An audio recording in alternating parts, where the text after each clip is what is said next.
Hey, my name's Atsu, also known as Squid God Dev, and I've spent the last year learning game development.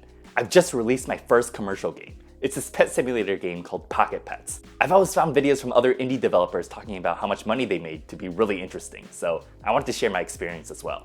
I also wanted to talk about 3 key lessons I learned from making and selling a game, which I hope will be helpful to you. My experience is a little bit different though, since I released my game for an interesting platform. It's this handheld device called the Playdate. You might never make a game for the Playdate, but I think the results are pretty interesting, and the lessons can be applied pretty generally across game development. So hopefully you can get some value out of this even if you aren't a Playdate developer. Don't worry, I'm not going to wait until the end of the video to talk about how much money I made.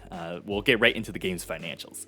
As you can see from the graph, the game's been out for around 2 months, and so far I've made about $800 from it at $4 per copy. That comes from about 200 copies sold. However, the game was actually a pretty small one, and it only took me 2 weeks to make with an additional week for a content update. Over the course of the 3 weeks it took to make the game, I spent around 30 hours each week on development, for a total of 90 hours. So if you divide the amount I made over the time I spent making the game, that comes to an hourly wage of about $9, which is slightly above the federal minimum wage. That might not sound like much, but to me, I think that's a pretty good start for my first commercial game. The reason that I see that is I always see these stories, especially on places like r/GameDev, about people sinking like 2 years into a game project and releasing it only to make less than $100. I really wanted to avoid that, so that's why I tried to make sure that my first game I sold wasn't my dream game or anything, and just something to dip my toes into the water. Of course, I'm still very early on in my game dev journey, and my game wasn't a blowout success by any means, so there's a few lessons that I took away from the experience that I'll keep applying into the future to try and get better. The first one is, I think I need to keep making and finishing more small games. While this is the first game I sold for money,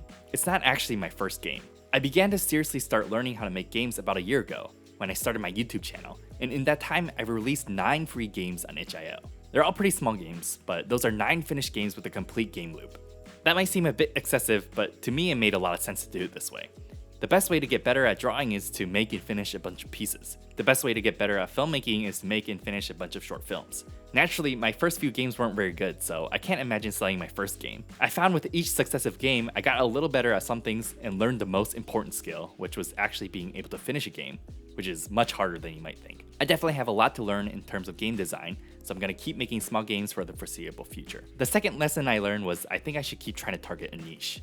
I made my game for the Playdate, and at the time of this recording, there's only about 20,000-ish Playdates out in the world. At the same time, there's not that many developers making games for the Playdate. On Steam, I wouldn't be able to sell a game this small at $4. But since there's no other virtual pet game for the Playdate, or just games in general, there's a market for that. As much as I would love to make another pixel art roguelite platformer, there's just way too much competition in that kind of space, and you'll easily get drowned out as a beginner. The economics of supply and demand played a really strong role here. Generally, if I wasn't making a game for the Playdate, I might try thinking of genres or communities that I like, but are also underserved, and make a game that matched. And maybe once I got some more experience, start making less niche down games. The third lesson I learned was I should keep building an audience. For the last year, I've been documenting the creation of all my games on YouTube through devlogs, and also making tutorials for the Playdate. When I released the game, I had about 4,000 subscribers. Unfortunately, I think it's unrealistic to expect your game to sell without any marketing, which sucks since it would kind of be nice if you could really only focus on your game and have it sell itself. However, I think in this day and age, it's actually not too difficult to build a bit of an audience and market yourself. YouTube is awesome for this, but it's kind of a big lift, since you have to learn a lot of things like making a thumbnail, video editing, recording, script writing, and more, and it takes a really long time to get the ball rolling. But Twitter and TikTok are both lower lift platforms that can get you a lot of eyeballs still. Personally, I found by being the only person making tutorials and devlogs for the Playdate on YouTube, and making a lot of them has helped me grow up to this point, but your experience might vary. Overall, what got me to this point was making a bunch of small, free games, picking a niche to make those games for, and providing value to that niche to build an audience. And I think I'm gonna keep doing those things to continue to grow. But I'm still learning, so maybe in a year from now, I'll have totally different lessons. I make game development content every single Monday, mostly for the Playdate, so if you're interested, consider subscribing. See you next week.